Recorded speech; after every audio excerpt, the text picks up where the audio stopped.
விருச்சிகம் விருச்சிக ராசிக்காரர்களுக்கு அபாரமான முன்னேற்றங்களை அள்ளித்தரக்கூடிய முதன்மை மாதமாக இந்த மாதம் இருக்கும்.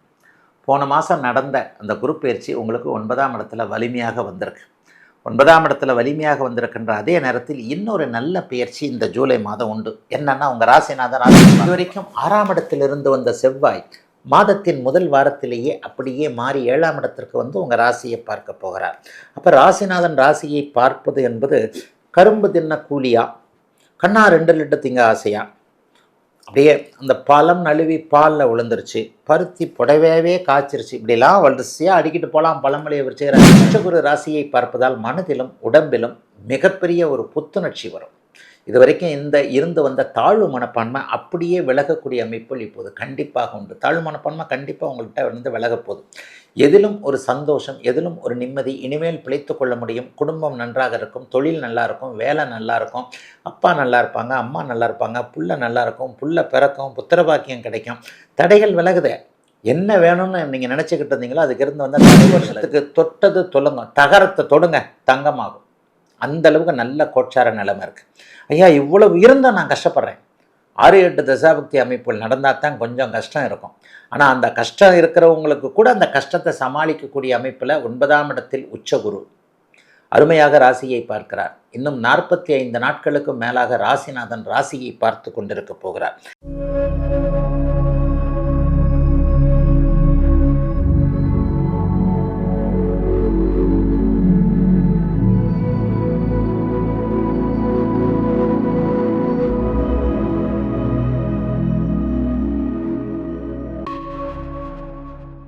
ஆன்மீக பரிகாரம் நேயர்கள் அனைவருக்கும் இனிய நல்வாழ்த்துக்கள்.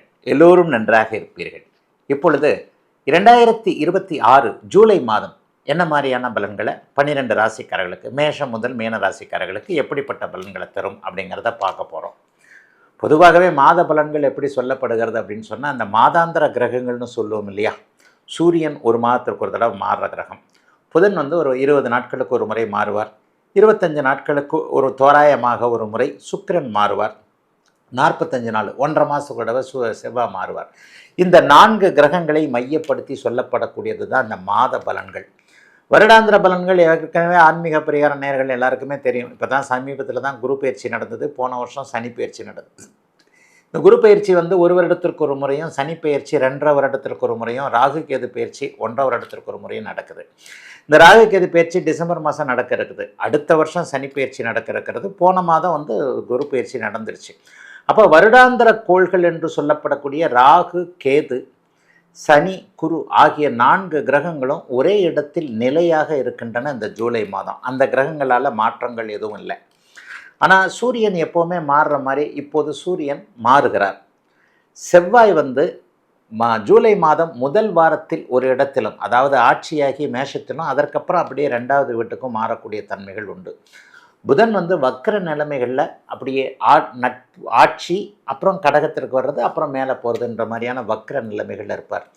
ஜூலை மாதத்தில் ரிஷப அதிபதியான சுக்கிரன் வந்து கடகத்திலும் சிம்மத்திலும் மாறி மாறி இருக்கக்கூடிய தன்மைகளும் இப்போது இருக்குது. ஒரு நிலையில் பார்த்தோம் அப்படின்னு சொன்னால், பெரிய அளவில் மோசமான சாதகமற்ற கிரக நிலைமைகள் ஏதாவது இருக்கா அப்படின்னு பார்த்தீங்கன்னா கண்டிப்பாக கிடையாதுங்க. 12 ராசிக்காரர்களுக்கும் அப்படிலாம் ஒரு பெரிய மோசமான இப்படி நடந்துரும் அப்படி நடந்துரும்ன்ற கிரக நிலைமைகள் இல்லை. கோச்சாரத்தில் வந்து கெடுபலன்களை கொடுக்கக்கூடிய சனியே இப்போது உச்சகுருவின் பார்வையில் இருக்கிறார். 2வதாக செவ்வாய் இந்த ஜூலை மாதம் முழுவதும் சுபத்துவம் என்கின்ற ஒரு சுக்கிரனுடைய வீட்டில் ஒரு 20 நாட்களுக்கு மேலாக சுக்கிரனுடைய வீட்டில் இருக்கிறது. இந்த செவ்வாய் சனி 2 கிரகங்களும் வலிமையாக இருக்கின்றதை காட்டுது.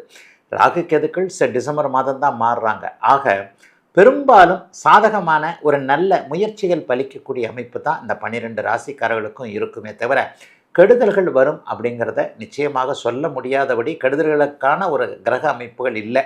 எப்போயாவது ராகு கேதுக்களோடு இந்த மாத கிரகங்கள் சேரும்போது தான் கெடுபலன்கள் இருக்கும். ராகு கேதுக்களோடு இந்த மாத பலன்கள், குறிப்பாக ராகுவோடு எதுவும் சேரலை. மாதத்தின் இறுதி நிலையில் சுக்கிரன் மட்டும் கேதுவோடு சேருகிறார். சுக்கிரன் கேதுவோடு சேரும்போது அவர் பலம் பெறத்தான் செய்வதை தவிர கெடுதல் பலன்கள் இருக்காது. ஆக 12 ராசிக்காரர்களுக்கும் இப்பொழுது இந்த 2026 ஜூலை மாதம் எப்படிப்பட்ட பலன்களை தரும் என்பதை இப்போது தனித்தனியாக பார்க்கலாம். விருச்சிகம் ராசிக்காரர்களுக்கு அபாரமான முன்னேற்றங்களை அள்ளித்தரக்கூடிய முதன்மை மாதமாக இந்த மாதம் இருக்கும். போன மாதம் நடந்த அந்த குரு பயிற்சி உங்களுக்கு 9ஆம் இடத்துல வலிமையாக வந்திருக்கு. 9ஆம் இடத்துல வலிமையாக வந்திருக்கின்ற அதே நேரத்தில் இன்னொரு நல்ல பயிற்சி இந்த ஜூலை மாதம் உண்டு. என்னன்னா, உங்கள் ராசிநாதன் ராசியை பார்க்க போகிறார். இதுவரைக்கும் 6ஆம் இடத்திலிருந்து வந்த செவ்வாய் மாதத்தின் முதல் வாரத்திலேயே அப்படியே மாறி 7ஆம் இடத்திற்கு வந்து உங்கள் ராசியை பார்க்க போகிறார்.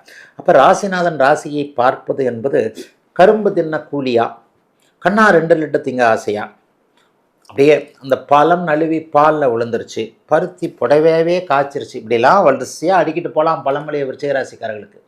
விருச்சிகராசிக்காரர்கள் எந்த அளவிற்கு கடந்த சில மாதங்களாக கஷ்டத்தை அனுபவித்தீர்களோ அந்த கஷ்டங்கள் எல்லாம் தீரக்கூடிய ஆரம்பங்கள் இந்த போன மாதமே வந்துருச்சு. நீங்கள் அதை உணர்ந்துட்டீங்க. இந்த மாதம் அதோடைய கண்டினியூட்டி, அதோடைய தொடர்ச்சி கண்டிப்பாக இருக்கும். உச்சகுரு ராசியை பார்ப்பதால் மனதிலும் உடம்பிலும் மிகப்பெரிய ஒரு புத்துணர்ச்சி வரும். இதுவரைக்கும் இருந்து வந்த தாழ்வு மனப்பான்மை அப்படியே விலகக்கூடிய அமைப்புகள் இப்போது கண்டிப்பாக உண்டு. தாழ்வு மனப்பான்மை கண்டிப்பாக உங்கள்கிட்ட வந்து விலகப்போகுது.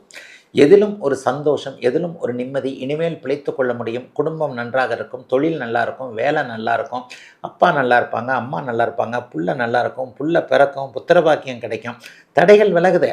என்ன வேணும்னு நீங்கள் நினச்சிக்கிட்டு இருந்தீங்களோ அதுக்கு இருந்து வந்தால் தடைகள் விலகுது. கல்வி பாக்கியம், மாணவர்களுக்கு நீட் எழுத முடியும், மாணவர்கள் நல்லா படிப்பாங்க, மாணவர்களுடைய எண்ணம் நிறைவேறும் அப்பா அம்மானால்.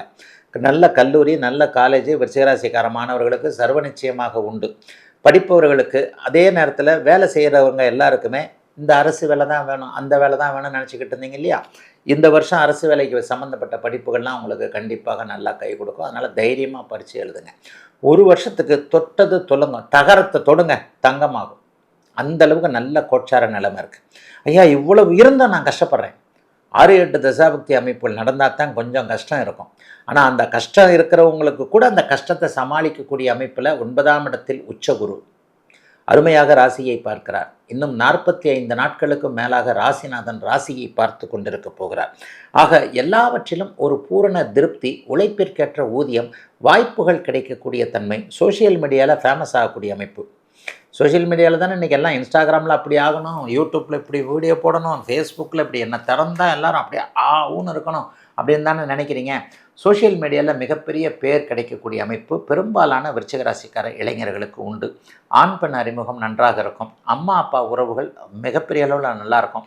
அப்பாவை பற்றிய கவலைகள் விலகும். தூர இடங்களில் இருக்கக்கூடிய இளைய பருவத்தினர் அம்மா அப்பாவுக்கு ஏதாவது பணம் அனுப்புறது போன்ற விஷயங்கள்லாம் இருக்கும். நிம்மதிகள் அதிகமுள்ள மாதமாக அமைஞ்சிருக்குங்க ஜூலை மாதம் விருச்சிக ராசிக்காரர்கள் எல்லோருக்கும்.